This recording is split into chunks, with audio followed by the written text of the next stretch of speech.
Elena Petrovna Blavatsky connaissait une vérité que le monde moderne refuse encore d'accepter. Pas tous ceux qui marchent parmi nous possèdent une âme entière.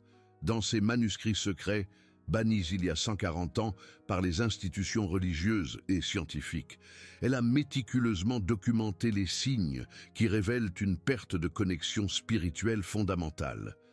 Et ce qu'elle a découvert est troublant. Aujourd'hui, vous allez apprendre les 9 signes irréfutables que Blavatsky a identifiés. Mais préparez-vous, vous reconnaîtrez peut-être certaines de ces caractéristiques chez des personnes proches, ou même en vous-même. Elena Blavatsky n'était pas seulement une mystique. Elle fut l'un des esprits les plus brillants du XIXe siècle, maîtrisant 8 langues, voyageuse infatigable et fondatrice de la théosophie, un mouvement qui a influencé des personnalités allant d'Einstein à Gandhi.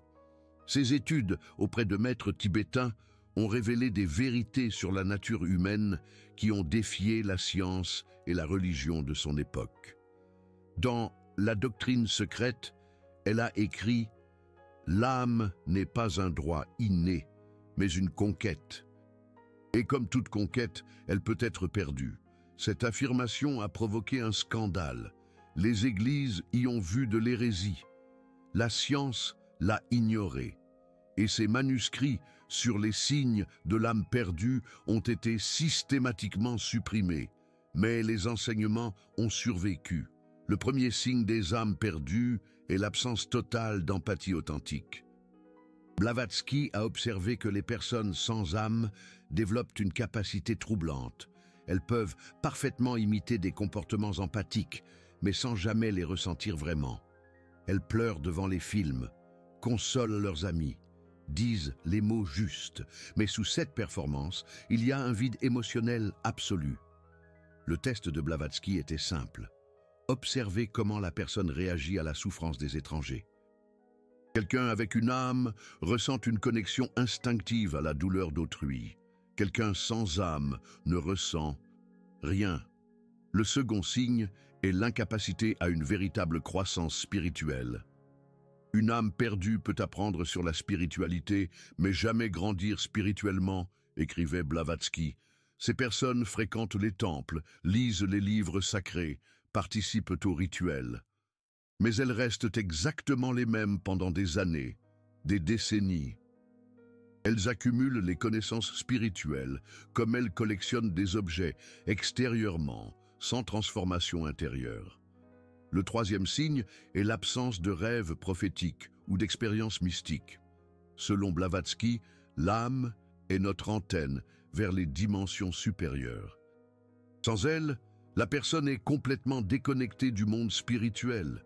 Ils n'ont jamais eu de rêves qui se sont réalisés, jamais senti la présence d'êtres chers décédés, jamais expérimenté de profondes synchronicités.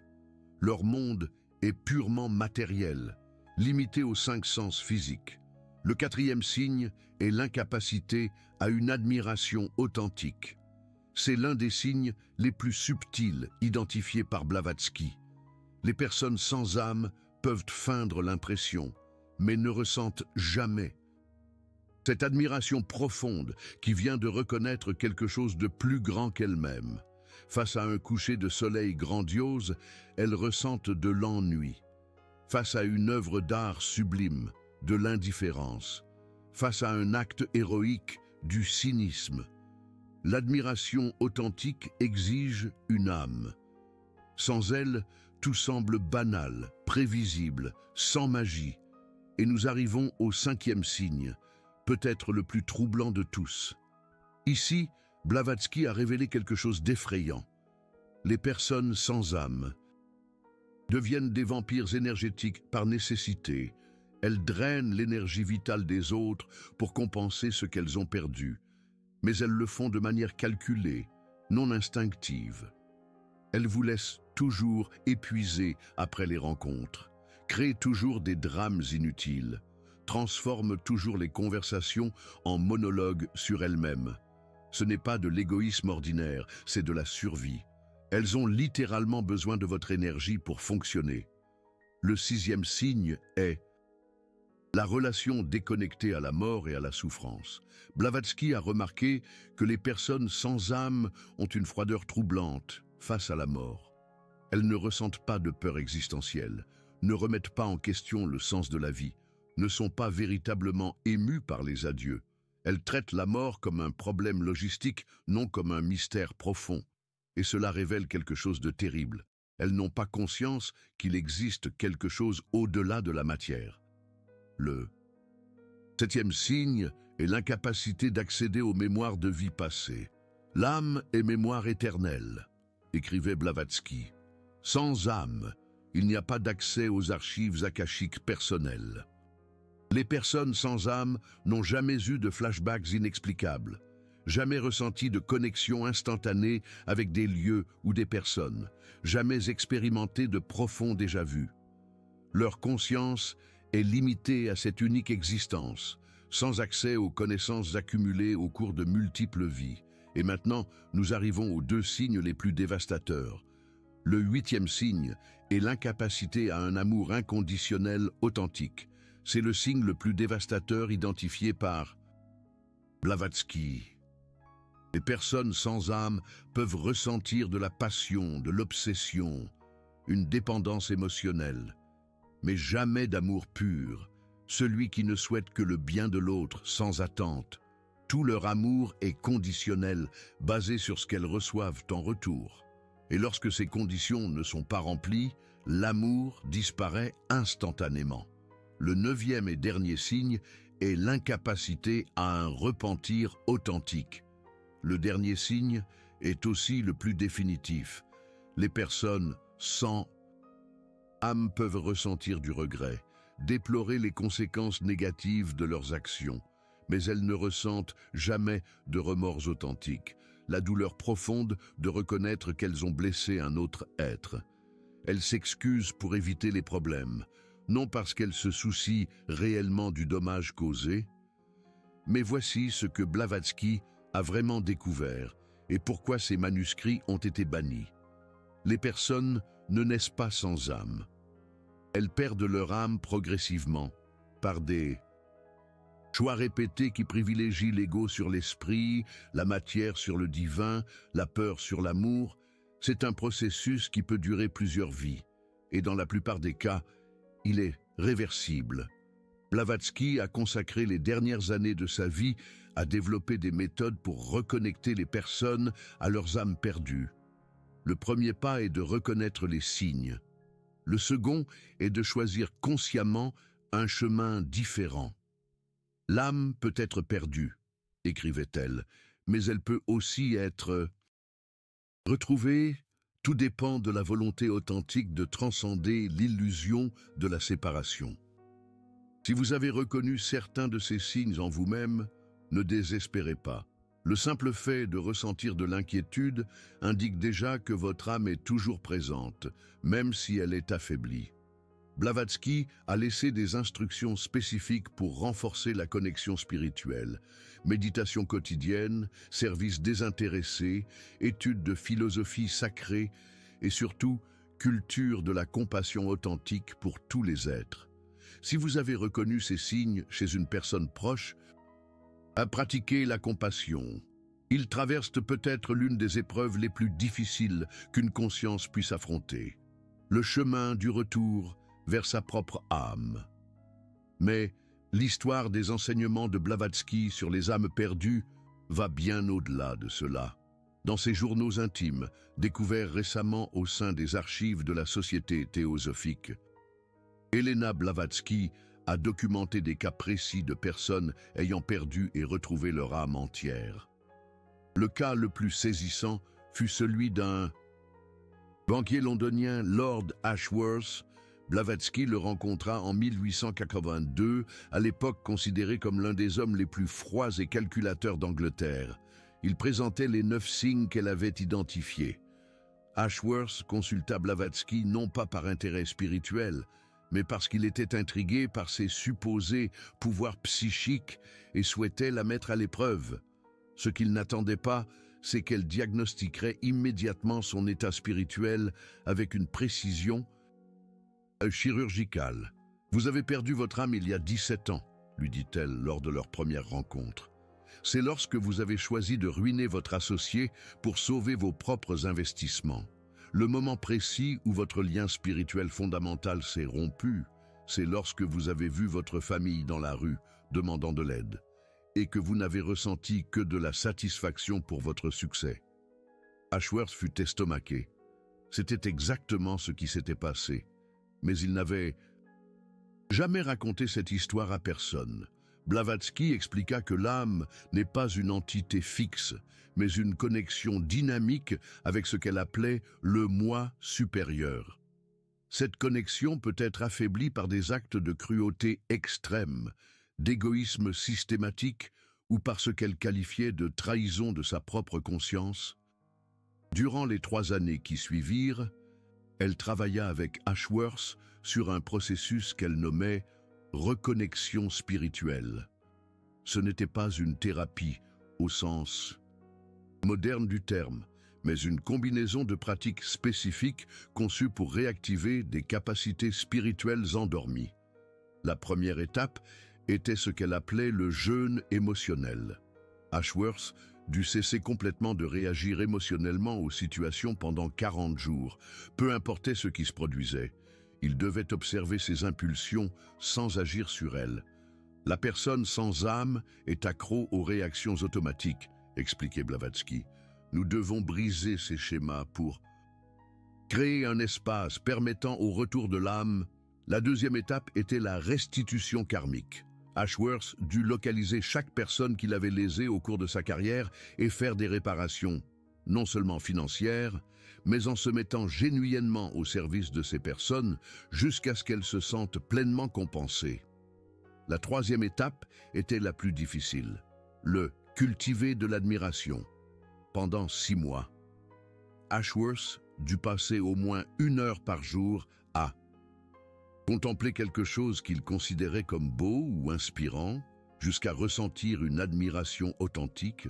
Durant les premiers mois, il simulait, il regardait des peintures, des paysages, écoutait de la musique, essayant de forcer un sentiment d'appréciation. Blavatsky le mit en garde. C'était normal, l'âme perdue doit réapprendre à sentir. Mais alors, quelque chose d'extraordinaire se produisit. Au 4e mois de la 3e étape, Ashworth observait une rose dans le jardin. Lorsqu'il se mit soudain à pleurer de manière incontrôlable, il ne pouvait expliquer pourquoi, mais la beauté de la rose le toucha profondément. Ce fut le moment où son âme est revenue, documente Blavatsky. La capacité à ressentir une admiration authentique fut le signe que la reconnexion spirituelle avait eu lieu. Dans les mois qui suivirent, Ashworth connut une transformation complète. Il commença à faire des rêves prophétiques, développa une empathie authentique et commença même à démontrer des capacités psychiques rudimentaires. Mais le plus important, il devint genuinement compatissant. Ce cas révéla à Blavatsky quelque chose de crucial. La perte de l'âme n'est pas permanente dans la plupart des cas. Mais cela exige un travail intensif et surtout une volonté genuine de changer. Elle documenta plusieurs autres cas similaires, chacun révélant des aspects différents du processus de perte et de récupération de l'âme. Le cas de Margaret Thornbury, une mondaine victorienne, qui avait perdu son âme graduellement au fil des années de ragots malveillants et de manipulation sociale, montra que certaines personnes perdent leur connexion spirituelle non pas par un acte spécifique, mais par des milliers de petites cruautés. Le processus de Margaret fut différent de celui d'Ashworth. Elle nécessita 2 années de silence presque complet, ne parlant que lorsque cela était absolument nécessaire, pour briser son schéma compulsif d'utiliser les mots comme des armes.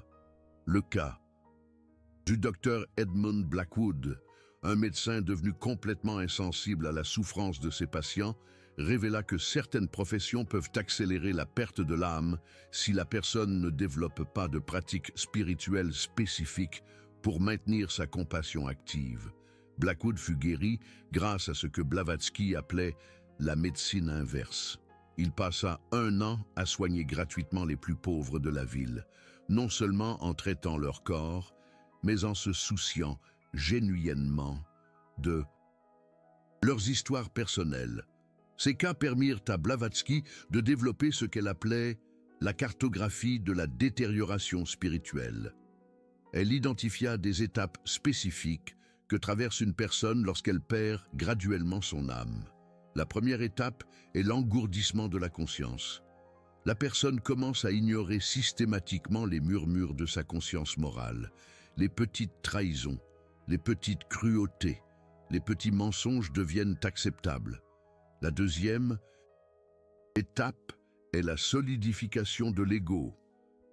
La personne devient obsédée par sa propre image, son succès et son plaisir, perdant la capacité de considérer genuinement le bien-être des autres. La troisième étape est la déconnexion empathique. La capacité de ressentir les émotions des autres disparaît graduellement. La personne peut encore imiter l'empathie, mais ne ressent plus la douleur d'autrui comme la sienne. La quatrième étape est la cristallisation spirituelle. La personne cesse complètement de grandir spirituellement. Ses croyances, ses valeurs et ses schémas comportementaux deviennent rigides et immuables. La cinquième et dernière étape est la mort de l'admiration. La personne perd la capacité de se sentir genuinement inspirée ou touchée par la beauté, la grandeur ou la bonté. Blavatsky observa que la plupart des personnes n'atteignent pas la cinquième étape en une seule vie. C'est un processus qui s'étend souvent sur plusieurs incarnations. Mais elle découvrit aussi quelque chose d'espérance. Même au cinquième stade, la reconnexion est encore possible, bien qu'elle exige un travail beaucoup plus intensif. Les enseignements de Blavatsky sur les âmes perdues furent considérés comme si dangereux que plusieurs organisations religieuses de l'époque tentèrent de détruire ces manuscrits. Il craignait que cette information puisse être utilisée pour manipuler ou contrôler les gens. Mais Blavatsky affirmait que cacher cette information était beaucoup plus dangereux. « Comment pouvez-vous guérir une maladie que vous ne pouvez pas diagnostiquer ?» écrivait-elle. « L'ignorance de la nature de l'âme ne protège personne. Elle garantit seulement que plus de gens la perdront. » Elle révéla également quelque chose de troublant concernant la transmissibilité de la perte de l'âme.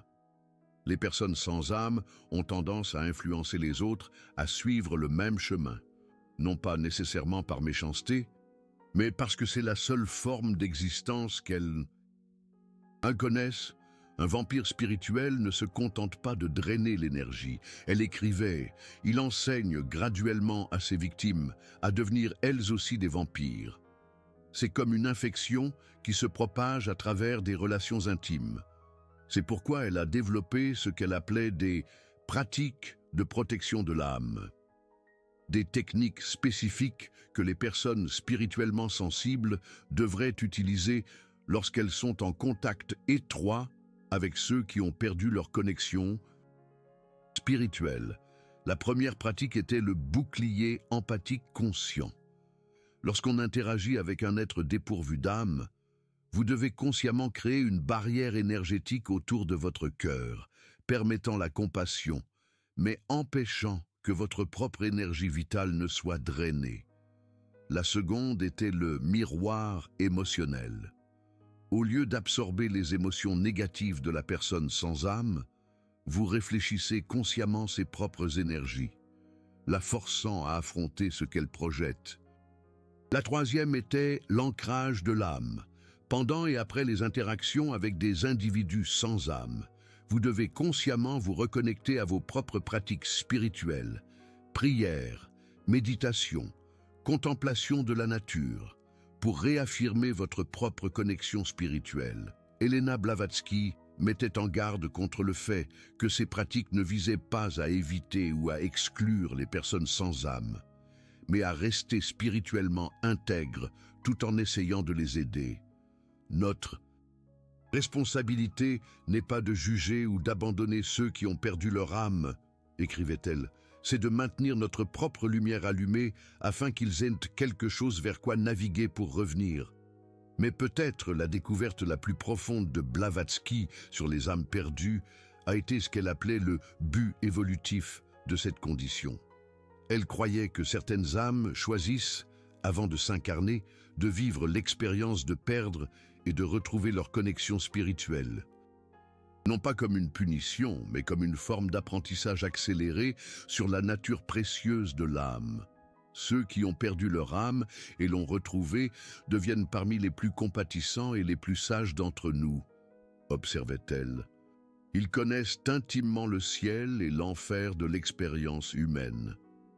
Cette perspective a complètement changé sa façon de voir les personnes sans âme. Au lieu de victimes ou de prédateurs spirituels, elle a commencé à les voir comme des âmes et courageuses en mission évolutive extrêmement difficile. Cela ne signifiait pas tolérer un comportement préjudiciable ou se mettre en danger. Cela signifiait maintenir une compassion authentique tout en établissant des limites claires et en travaillant pour aider lorsque cela était approprié et sûr. Dans ces dernières années, Blavatsky a développé ce qu'elle appelait les signes de reconnexion, des indicateurs qu'une âme perdue commençait à revenir. Le premier signe était l'apparition de rêves. Et vif, après des années de sommeil sans rêve, l'âme s'annonce d'abord à travers les rêves, expliquait-elle. Le second était le développement soudain d'une sensibilité à la beauté, une personne qui avait été indifférente à l'art, à la musique ou à la nature commençait à se sentir touchée par des expériences esthétiques. Le troisième était l'apparition d'un remords authentique concernant des actions passées, non pas simplement une préoccupation pour les conséquences, mais un véritable remords d'avoir causé du tort. Le quatrième était la capacité soudaine de pleurer, non pas de colère ou de frustration, mais de compassion, de beauté ou de connexion spirituelle. Le cinquième et le plus définitif était le réveil d'une admiration authentique, la capacité à se sentir inspiré par la bonté, la grandeur ou la sagesse chez les autres. Blavatsky a documenté des dizaines de cas où des personnes qui présentaient les 9 signes d'une âme perdue ont progressivement développé ces signes de reconnexion au cours de mois ou d'années de travail spirituel dévoué. Elle a découvert que le facteur le plus important dans la guérison n'était pas l'intelligence, l'éducation ou même le comportement, mais ce qu'elle appelait la fin authentique de reconnexion. L'âme perdue qui désire sincèrement revenir trouvera un chemin, écrivait-elle. L'âme perdue qui est satisfaite de son état restera perdue. Cela a conduit au développement de son test le plus important, le test du désir. Spirituel, elle demandait aux personnes qui présentaient des signes d'âme perdue si elles ressentaient le manque de quelque chose de spirituel dans leur vie. Ceux qui répondaient avec une véritable indifférence étaient considérés comme non prêts pour le travail de reconnexion. Ceux qui répondaient avec un certain type de nostalgie, même confus ou mal articulés, étaient des candidats à ces méthodes de guérison spirituelle. Ce travail de Blavatsky avec les âmes perdues l'a conduite à une compréhension plus profonde de la nature de l'âme elle-même. Elle a conclu que l'âme n'est pas une entité séparée qui habite le corps, mais une qualité de connexion, la capacité d'un être conscient de se sentir véritablement connecté à quelque chose de plus grand que lui-même. L'âme est l'amour en action, écrivait-elle dans ses derniers journaux. C'est la force qui nous permet de transcender l'illusion de la séparation et de reconnaître notre unité fondamentale avec toute la vie. Cette définition a révolutionné son approche. Au lieu d'essayer de récupérer quelque chose de perdu, elle a commencé à travailler pour rétablir la capacité de connexion authentique. Les méthodes finales qu'elle a développées étaient étonnamment simples. Des pratiques quotidiennes de gratitude authentique, un service désintéressé, sans attente de reconnaissance, une contemplation régulière de la beauté naturelle, et surtout la culture consciente de la bonté en pensée, en parole et en action, mais mettait en garde contre le fait que ces méthodes ne fonctionnaient que lorsqu'elles étaient pratiquées avec une intention authentique, et non comme des techniques pour obtenir des résultats spirituels. L'âme ne peut pas être manipulée pour revenir à l'existence, avertissait-elle. Elle ne peut être invitée qu'en créant des conditions qui rendent sa présence naturelle et nécessaire. Elena Blavatsky a risqué tout pour préserver ses enseignements. Elle a subi des persécutions, des moqueries et des tentatives systématiques de destruction de son travail. Mais elle savait que cette sagesse était cruciale pour l'évolution de l'humanité. Elle a prédit qu'il viendrait un temps où la perte de l'âme deviendrait plus courante lorsque les valeurs matérialistes de la société créeraient des conditions qui faciliteraient la déconnexion spirituelle de masse. Il viendra une époque, prophétisait-elle, où distinguer entre les âmes authentiques et les imitations deviendra une compétence de survie spirituelle. Vous possédez maintenant cette connaissance, utilisez-la avec sagesse, compassion et discernement. Et rappelez-vous, reconnaître les signes n'est que la première étape. Le vrai travail commence lorsque vous décidez consciemment de nourrir et de protéger votre propre âme, et avec sagesse et compassion, d'aider les autres à faire de même. Mais il y a un aspect final des enseignements de Blavatsky qu'elle considérait comme le plus important de tous. La reconnaissance que la capacité d'identifier les âmes perdues est en soi un signe que sa propre âme est éveillée et active. Seule une âme authentique reconnaît l'absence d'âme chez les autres, écrivait-elle. C'est comme une lumière qui révèle automatiquement où il y a des ténèbres. Cela signifie que si vous avez réussi à comprendre et à vous connecter à ces enseignements, si vous avez ressenti une compassion authentique pour les êtres dépourvus d'âme décrits ici, votre propre connexion spirituelle n'est pas seulement intacte, mais c'est probablement renforcée grâce à cette connaissance. Elena Blavatsky mettait en garde, cette reconnaissance apporte une responsabilité.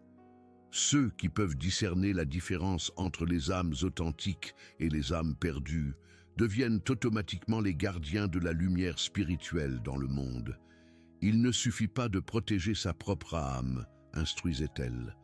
Vous devez devenir un phare pour ceux qui ont perdu leur chemin spirituel, offrant non seulement de la compassion, mais un exemple vivant de la manière dont une âme authentique vit et aime. C'est l'héritage le plus profond qu'Elena Blavatsky nous a laissé, non seulement la connaissance des âmes perdues, mais un appel à devenir des instruments de reconnexion spirituelle pour toute l'humanité. L'âme est le trésor le plus précieux que nous possédons.